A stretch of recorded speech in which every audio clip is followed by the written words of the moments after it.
Hello friends, कैसे हैं आप सब। आशा करती हूँ आप सभी अच्छे हों। आज की कहानी है मैरिज। मैं बालकोनी में खड़ा सामने वाली बिल्डिंग के पीछे सूरज डूबने के लिए तैयार ही था।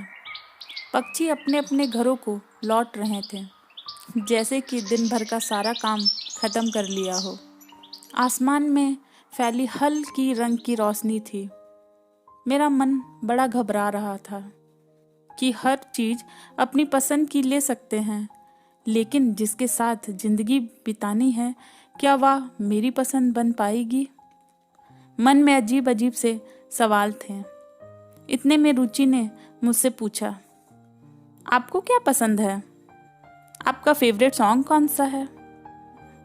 मैंने बगल में खड़ी रुचि को देखा। गोल चेहरा, लंबे बाल, बड़ी बड़ी आंखें, सुलझी हुई वो लड़की हर मायने में खूबसूरत लग रही थी। क्या बहाने देता मैं इस रिश्ते को नकारने के। घर वालों ने हमें बालकोनी में भेजा था ताकि लड़का लड़की आपस में बात कर ले। रुचि ने फिर पूछा, बताइए ना, फेवरेट कलर ही बता दीजिए। इस बार रुचि ने शर्माते हुए अपनी लटों को कान के पीछे किया।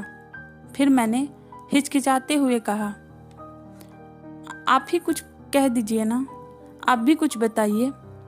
रुचि ने अपनी पसंद नापसंद को बताते हुए कहा, आपको मैं पसंद हूँ। इतने में हॉल में बैठी हमारी फैमिली ने हमें आवाज दी। हम दोनों हॉल में चले गए। माँ ने सबके सामने पूछ डाला, बेटा रुचि कैसी लगी, अच्छी है ना? इतने लोगों के सामने भला मैं क्या कहता, बस मुस्कुरा दिया। और मेरी मुस्कुराहट को माँ ने मेरी हामी बताते हुए कहा, देखा, मैंने कहा था ना, बच्चे एक दूसरे को पसंद कर लेंगे।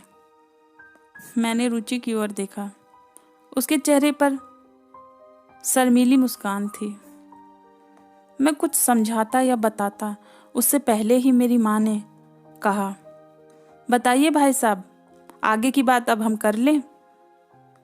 और रुचि के पापा ने भी कहा, हमें लड़का पसंद है, अब अच्छा सा मुहूर्त देखकर सगाई कर लेते हैं।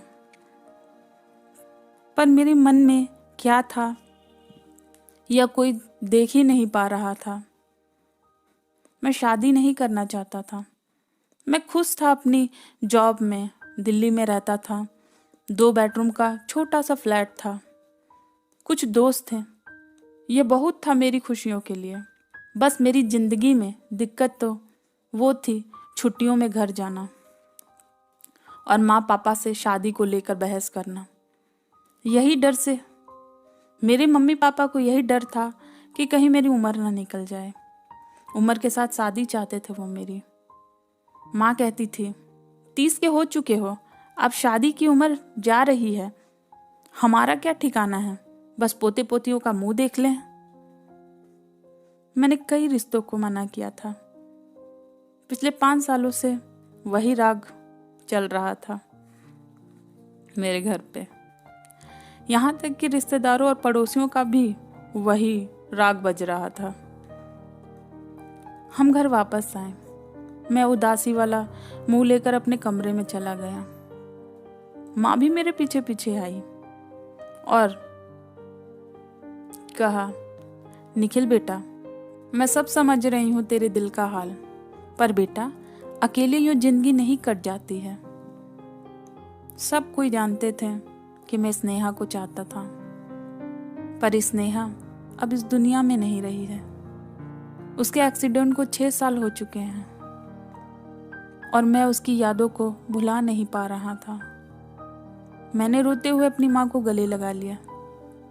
माँ ने कहा, बेटा बस हम तुम्हें खुश देखना चाहते हैं। कोई बात नहीं, तुम जैसे जीना चाहते हो वैसे जी सकते हो, हम तो बस तुम्हारी खुशी चाहते थे। मैं पापा को समझा लूंगी और अभी मैं रुचि के पापा को भी फोन करके कह देती हूँ कि ये रिश्ता हमें नहीं करना। यह कहते हुए मेरी माँ ने मेरे सर पर हाथ फेरते हुए मुझे हौसला दिया। मैंने कहा, मुझे सिर्फ आपका और पापा का साथ चाहिए।